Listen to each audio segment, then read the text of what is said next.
Hi guys, welcome back to today's video. So I'm going to be talking about makeup that I bought last year that I regret buying, which is quite a few things. I have decluttered most of these items, so you're probably not going to see any actual physical palettes or anything today, but I will put up some pictures here of the makeup that I regret buying. But then also I thought we would put in a few items that I wish I had bought instead. So I regret not buying them. I mean, I shouldn't regret not buying makeup because I clearly bought plenty of things last year, but anyway, they're things that I kind of wish I'd picked up instead of these. Let's get on to the makeup that I regret from last year. So I'll just scooch over a little bit. Okay, so just moved off to the side so I can put up some images of the things that I regret. So not all of these palettes came out last year, but I purchased them last year, or towards the end of December 2018. First one, probably is coming as no surprise, I think we have all decluttered this, is going to be the James Charles Morphe palette.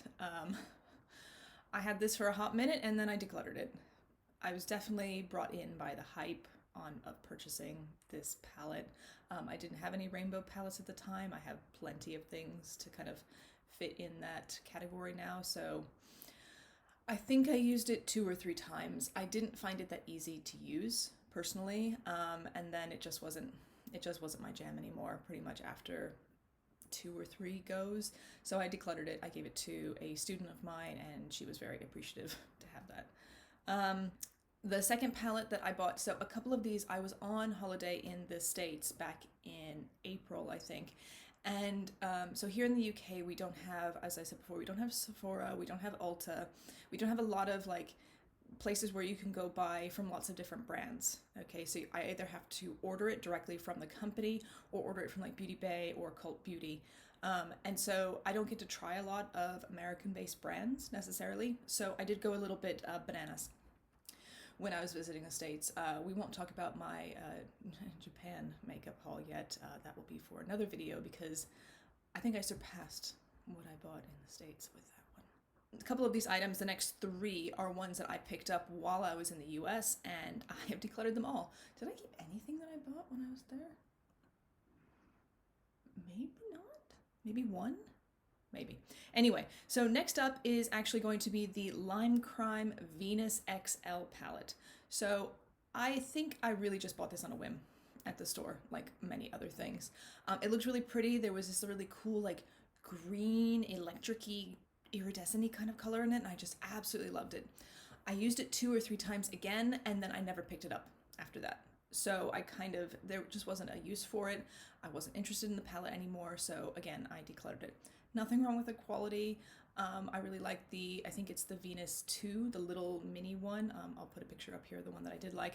I have depotted it and put it into a little magnetic palette because the packaging is just so bulky, and I don't like those really big, thick kind of packaging. Anyway, the next one, which is super disappointing, just like.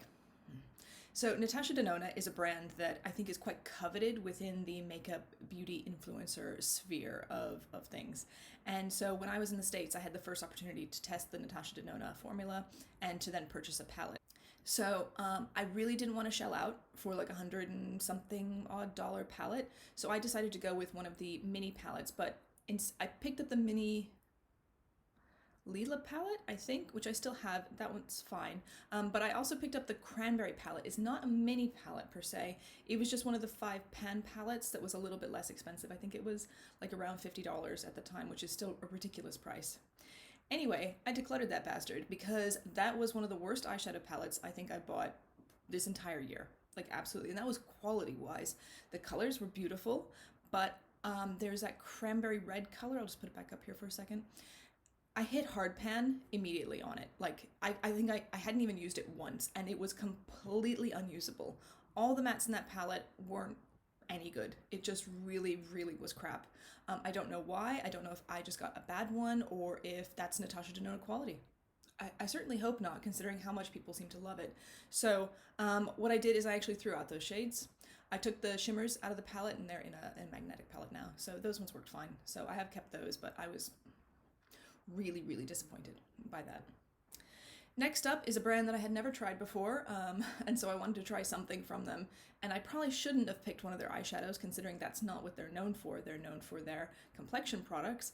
But I picked up the Tarte Rainforest of the Sea palette.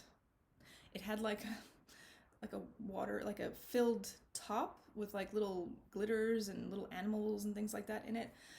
I don't know why I bought it. I knew that the Icy Beige palette was supposed to come out around then, and I wanted that one, but they didn't have it in stock anywhere, so I bought this one instead, thinking, oh, it'll be fine. Seriously, I used that once, and I'm like, this is not good. The quality really wasn't good. The glitters are terrible in there. I don't like pressed glitters particularly anyway, and they were really hard to use. So I immediately decluttered it. I used it once, and I'm like, no, this isn't for me. And I don't regret getting rid of it, and I don't think I will be trying any other Tarte palettes any other time soon. So the last palette that I regret buying, I still have because I refuse to declutter it because, damn it, I need to use it, or at least do something with it, okay? And that is going to be the Anastasia Beverly Hills Norvina Pro Palette #1. Like everyone else, I got suckered into the hype around this palette, and I definitely regret it. I haven't used it very much. It's a lovely palette. There's nothing really like spectacularly wrong with it. I mean, it is, sorry, I'm putting it upside down so you guys don't have to see the mirror so much. It is very nice. It's just big, and I think looking back on all the ones I decluttered, with the exception of the Natasha Denona and the Tarte Rainforest of the Sea, so there's been plenty others I've decluttered. Those are just a few of them.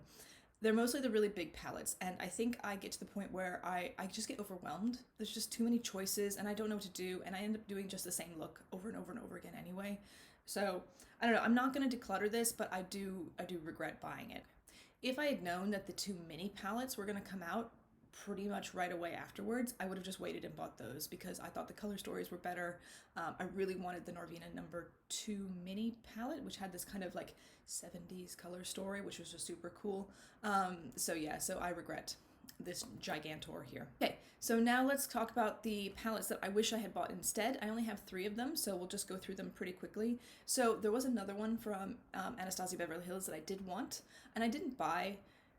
I don't know why I didn't buy it, and I think it was because this came out right after that I was like, oh, well, I don't really need it then. And that is going to be the Jackie Aina palette. I think the reason I'm having regrets about it is because most of the people that I follow, when they've done their like best of 2019, that palette has been on there.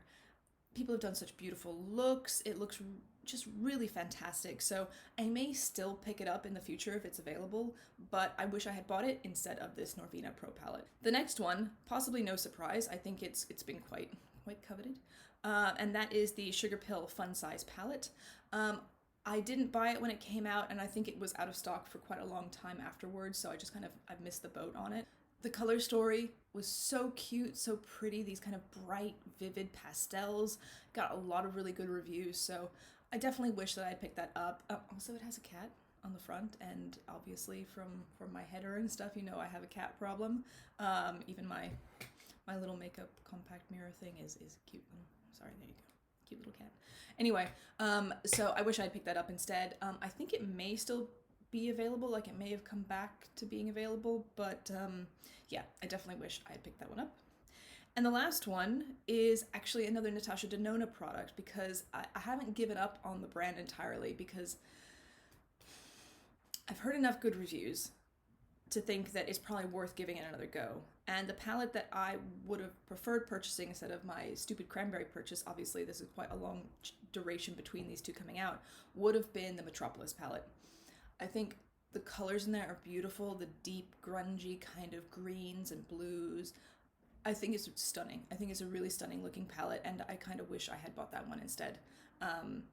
Again, I may still purchase it because it is available, but it is still a very, very expensive palette, and I'm not sure I'm quite ready to start investing in such high-end, I guess, kind of luxury palettes. I will have a video coming up soon about luxury makeup. I did buy a few products while I was abroad over Christmas because they were tax-free. And I will talk about whether I think they're worth it, or whether you can pretty much get the same type of quality and the same look with cheaper palettes. Anyway, that's it for today's video. So if you have any makeup that you regret buying in 2019, please share it below. Otherwise, we will see you in the next video. Bye. Bye.